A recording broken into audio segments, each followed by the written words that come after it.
Saludos mis jóvenes estudiantes. El día de hoy vamos a tratar un tema que nos va a llevar a disfrutar de la composición literaria en este grupo de textos lúdicos llamado el poema. Para ello vamos a observar esta pequeña composición y les invito a leer y vamos a hacerlo juntos en este momento. Al andar se hace camino, y al volver la vista atrás se ve la senda que nunca se ha de volver a pisar. Caminante no hay camino, sino estelas en la mar. ¿Qué tal? Dialoguemos. El texto que hemos leído, ¿qué tipo de texto es? Valga la redundancia. Sí, ustedes lo conocen muy bien, ¿no? Lo hemos dicho al principio. Es un poema. Y este poema, ¿tiene algo de especial en su lectura? Claro que sí. El sonido, la pronunciación, el tono, ¿no? Hay lo que se conoce en este tipo de textos como la llamada musicalidad, un tipo de lectura muy especial que tiene de particular este texto que estamos comenzando a conocer, el poema. Para ello preguntémonos, ¿qué es un poema? Un poema es una composición literaria que expresa ideas, y esas ideas en sí se denominan emociones y sentimientos. Y básicamente estos dos conceptos de emociones y sentimientos se van a reflejar en la alegría, la nostalgia, la tristeza y el amor, siendo estos los principales sentimientos y emociones, habiendo otros más, por supuesto: enojo, melancolía, rabia, desengaño y otros tantos que quizás podríamos pasarnos un buen momento enumerándolos, ¿no? Veamos qué más podemos conocer sobre el poema. Estos se forman en renglones a los que se les llaman versos.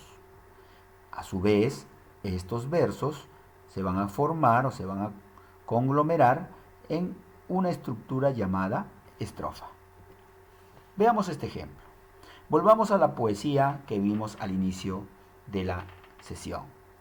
Al andar se hace camino, y al volver la vista atrás se le ve la senda que nunca se ha de volver a pisar. Caminante no hay camino, sino estelas en la mar. Notemos en esta composición poética que hay una lista de versos o renglones, en este caso 1, 2, 3, 4, 5 y 6. Cada uno de estos renglones son los que se conocen como versos, y el conjunto de estos versos conforman lo que se llama una estrofa. He aquí el ejemplo de esta explicación. En el caso de los poemas, muchos de ellos tienen lo que se conocen como rima. ¿Qué es la rima? Se le llama rima a la semejanza de sonidos al final de cada verso. ¿Qué quiere decir? Que cuando culmina un verso, allí hay un determinado tipo de sonido que cuando se compara con otros versos se va a distinguir una semejanza o similitud de los sonidos.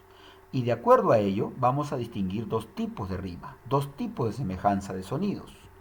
El primero se denomina rima consonante.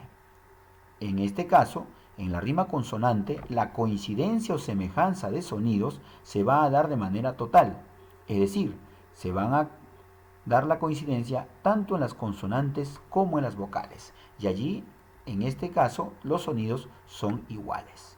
Veamos este ejemplo.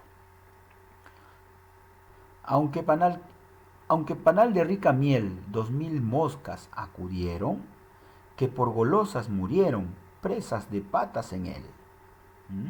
Una pequeña composición que forma parte de una fábula de don Félix María Samaniego, un fabulista español. Noten ustedes al final de cada uno de los versos, ¿no?, está el sonido miel, está el sonido acudieron, murieron, él. Vean ustedes la coincidencia del primero y el cuarto verso, ¿no? Coinciden tanto en las vocales como en las consonantes. Y si vemos el segundo y el tercer verso, eron, murieron y acudieron, tienen la coincidencia en el sonido eron, eron. Y ahí está precisamente esta semejanza de sonidos, vocales y consonantes, rima consonante. La rima asonante, que es el otro tipo de rima, ¿sí?, solamente se distingue porque las vocales son las únicas que coinciden, ya no las consonantes. Veamos el ejemplo. Puente de mi soledad por los ojos de mi muerte, tus aguas van hacia el mar, al mar del que no se vuelve. Noten ustedes en este detalle, ¿sí?, que el primero y el tercer verso, ¿no?, a diferencia del anterior, que era el primero y el último, el primero y el tercer verso coinciden solamente en la vocal. Sonido final, acuérdense, soledad, mar, dad, mar. Y en el segundo y cuarto verso vamos a encontrar que nada más coinciden las vocales, o mejor dicho, la vocal E, que está duplicada, ¿no? Muerte, vuelve. Entonces, en la coincidencia de estos sonidos, solamente vamos a reconocer la presencia de la vocal más la consonante no coincide.